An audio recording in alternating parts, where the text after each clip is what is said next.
beberapa hari ini kita dihebohkan dengan viralnya seorang pemulung yang telah menyumbangkan uang 10 juta ke masjid untuk korban. Dia mengumpulkan itu sudah lebih dari 25 tahun. Apakah memangnya orang itu rezekinya lewat itu? Yang kedua, seperti orang miskin, itu apa memangnya rezekinya ya sekian itu atau gimana? Ada orang yang miskin, ada yang kaya. Iya. Iya, apa yang ditanyakan mewakili pertanyaan dari kebanyakan kalangan ya. Jadi apa yang terjadi viral itu ya, seorang wanita pemulung ya, yang sudah tua, jalannya saja jadi pincang, terseak-seak dan sebagainya, tapi dia itu masih saja mau bekerja, masih saja mengumpulkan uang sedikit demi sedikit sampai kemudian dia membantu atau mengeluarkan uang 10 juta untuk berkorban tahun ini. Nah, itu kan luar biasa. Sebetulnya itu adalah sesuatu teguran buat kita gitu ya, yang mampu gitu ya. Ini orang nggak mampu, tapi memasakkan diri untuk mencari ridhonya Allah. Nah, coba lihat bagaimana orang-orang yang mampu. Dia bisa menyembelih sapi, tapi dia cuma menyembelih kambing. Nah, itu. Dia bisa menyembelih kambing yang paling besar, tapi dia menyembelih kambing yang paling kecil. Nah, padahal kata Nabi SAW, kambing korban kita itu adalah kendaraan kita nanti di akhirat. Masa kita mau naik kendaraan yang paling kecil? Kalau ada pilihan, yang paling besar sama yang paling kecil, kita pilih yang mana? Yang paling megah atau yang paling biasa? Mobil Mercy atau mobil pickup? Mobil mana? Nah, tentunya kita pilih Mercy kan? Nah, kenapa kita nggak pilih untuk akhirat kita itu seperti itu? Nah, jadi banyak yang lupa, ternyata kehidupan dunia itu terkait dengan kehidupan akhirat. Apa yang kita lakukan untuk akhirat, berarti itu untuk urusan akhirat kita. Jadi artinya rekening kita itu ada dua. Ada rekening dunia, ada rekening akhirat. Kalau kita kumpulkan di dunia, itu rekening dunia. Masukkan ke rekening kita. Ya, kalau kita sedekahkan, itu masuk rekening akhirat. Nah, tinggal kita lihat saja rekening akhirat kita itu seberapa banyak sekarang ini. Evaluasi, introspeksi diri. Jangan sampai kita itu yang capek kerja dari pagi sampai sore, tapi yang menikmati orang lain. Siapa orang lain? Keluarganya. Istrinya. Anaknya. Kenapa dikatakan orang lain? Rasulullah yang mengatakan. Kata Nabi SAW, Yaqul ibnu Adam, mali, wa ma maluk. Illa ma akalta fa'abnait, au labista fa'ablait, au tasaddaqta fa'abgait, wa ma siwa zalika fazahibun au tarikuhu linnas. Ada seseorang yang dia mengatakan, ini loh rumahku, ini hartaku, ini sertifikatnya, dan sebagainya. Yang mana hartamu? Yang mana? Kecuali yang kau makan tuh sampai habis. Kecuali yang kau pakai tuh sampai usang. Kecuali yang kamu sedekahkan dan dikekal selamanya disimpan oleh Allah Ta'ala. Selain 3 hal itu, kata Nabi Muhammad, maka fazahibun akan sirna, akan binasa, akan dimakan api, akan dicuri orang, akan ditipu orang, akan ditilap orang, atau akan ditinggalkan untuk orang lain. Di sini dikatakan nas, tidak dikatakan ahli waris, tidak dikatakan keluarga, tidak dikatakan para kerabat, enggak, tapi orang lain. Nas itu orang lain. Nah, kenapa? Itulah keadaan kita setelah kita meninggal, biar kita paham ya. Kalau seumpama kita tahu seberapa lama orang yang kita tangisi ketika mereka itu sedih, seberapa lama ketika orang yang begitu kita pikirkan sepanjang hari, tatkala kita meninggal dunia, mereka itu menangis kita itu seberapa lama gitu. Kalau kita tahu nanti akhirnya, maka kita tidak akan memikirkan mereka sampai sepanjang hari. Nggak mempersiapkan untuk mereka sampai sebegitu rupa. Sampai kita lupa untuk urusan akhirat kita.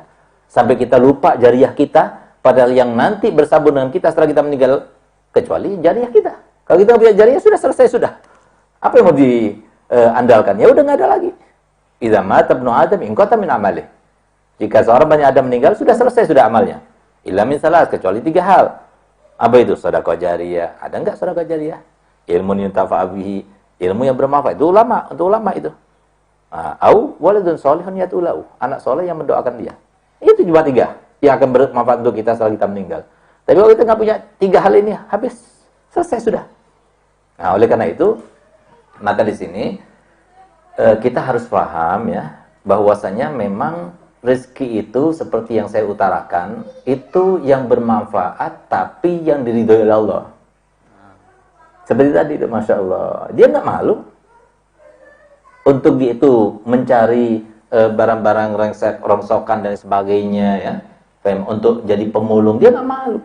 Dia berkeyakinan pemulung sama konglomerat sama saja sih, mata Allah sama saja. Innallaha la yanduru ila suwarikum wala ila azamikum walakin yandurullah ila qulubikum wa amalikum. Allah Ta'ala sama sekali tidak pernah melihat kepada wajah kalian, kepada postur tubuh kalian, kepada perawakan kalian, kepada bagaimana mode daripada pakaian kalian dan sebagainya, nggak pernah lihat kepada itu. Tapi yang dilihat oleh Allah Ta'ala itu adalah hati dan amal kita. Kita lihat kan Uwais Al-Qarani, dia adalah muhadram, yaitu sahabat yang hidup di zamannya Nabi, beriman kepada Nabi, tapi tidak pernah berjumpa dengan Nabi. Itu muhadram namanya. Bukan sahabat, karena sahabat itu harus berjumpa. Tapi Nabi SAW memberikan wasiat kepada sahabat-sahabat yang besar. Selayaknya Sayyidina Abu Bakar Siddiq, Sayyidina Umar, Sayyidina Utsman, Sayyidina Ali bin Abi Thalib. Katakan kepada mereka, kalau kalian berjumpa dengan Uwais Al-Qarani, yang dia itu ciri-cirinya itu adalah ada bekas seperti lepra ya, yang tinggal satu tempat seperti satu koin gitu, yang tersisa. Maka mintalah doa kepadanya. Minta supaya dia memintakan ampun kepada Allah Ta'ala untuk kalian. Sahabat yang besar, yang dekat pada Nabi Muhammad, disuruh meminta istighfar kepada orang yang seperti beliau.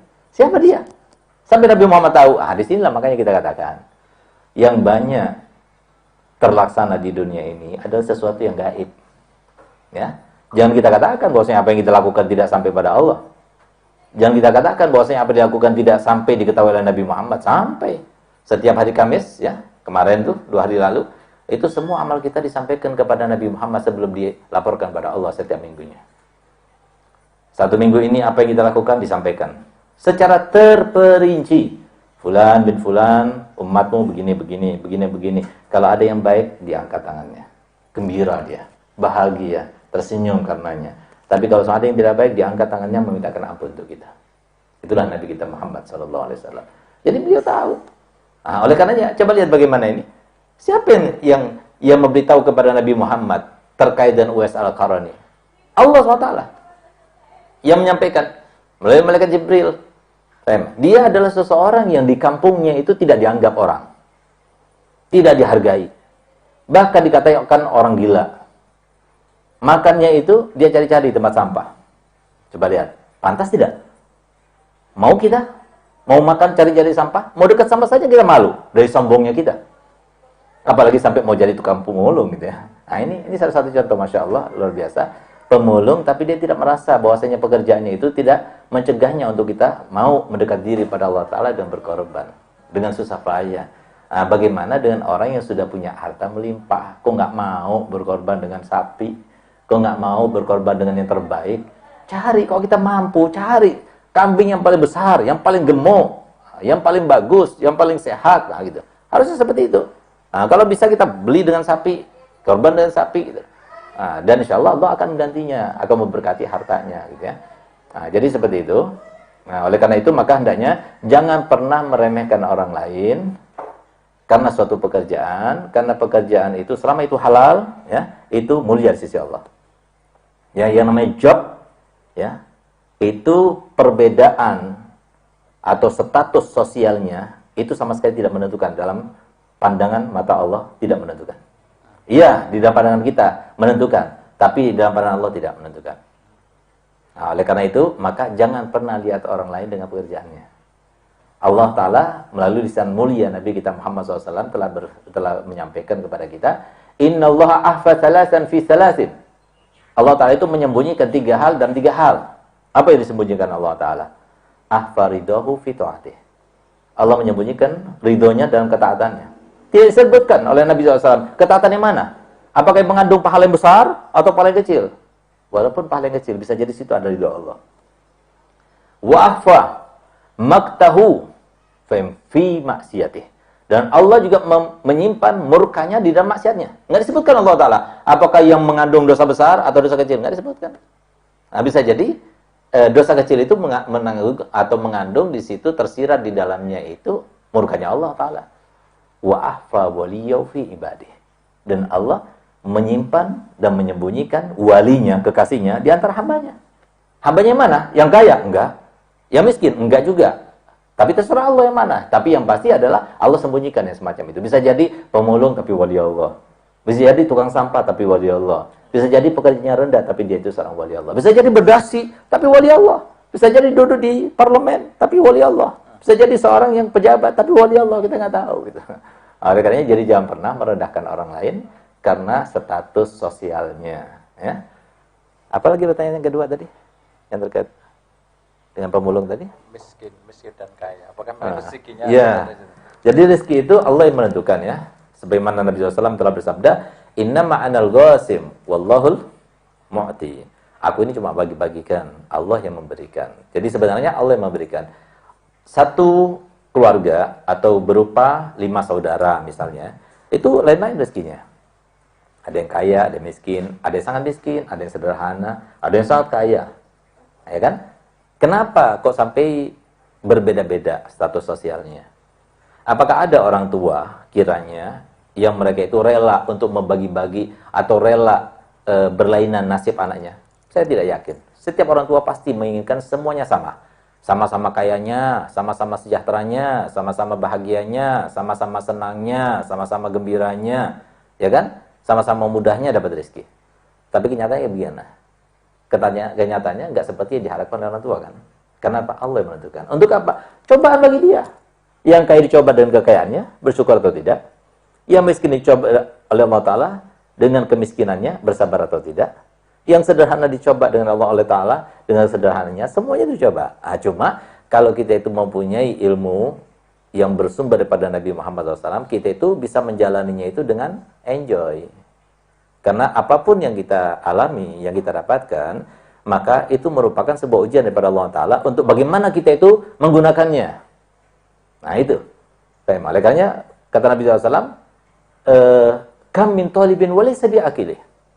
Berapa banyak orang yang mengumpulkan uang, ya, tapi dia tidak menikmatinya. Sampai-sampai dalam Al-Quran disebutkan, alhaakumut takasur hatta zurtumul maqabir. Kalian terus dilupakan. Untuk apa? Mengumpulkan, memperbanyak. Sampai kalian lupa bahwasanya tujuannya apa. Jadi sekarang kan banyak orang yang mencari uangnya, sampai uangnya melimpah. Uangnya yang melimpah itu seakan-akan hidup dia 200 tahun atau 1000 tahun lagi. Padahal dia tahu. Nggak bakal hidup sampai sekian lama. Tapi kenapa sampai uang sebegitu banyak? Nah, makanya orang dulu itu kok sudah berumur 40 lebih, udah dia nggak urusan dunia, udah selesai sudah. Urusannya urusan akhirat aja. Jadi cukup selama 40 tahun sebelumnya itu dia kerja untuk dunia. Nah, setelah itu dia menikmati saja apa yang ada. Selain itu dia beribadah.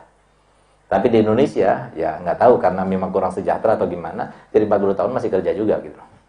Nah, jadi seperti itu. Tapi ya paling tidak jangan sampai kita meninggalkan majelis taklim. Jangan sampai kita meninggalkan mereka-mereka yang menjadi ikonnya Allah SWT itu para ulama ya, terutama ulama-ulama yang mendapatkan akhiratnya ya, bukan urusan dunianya. Ulama yang mendekatkan kita kepada Allah, ulama yang mengingatkan kita kepada anugerahnya Allah Ta'ala dan membuat kita bersyukur kepada apa yang Allah berikan kepada kita semuanya.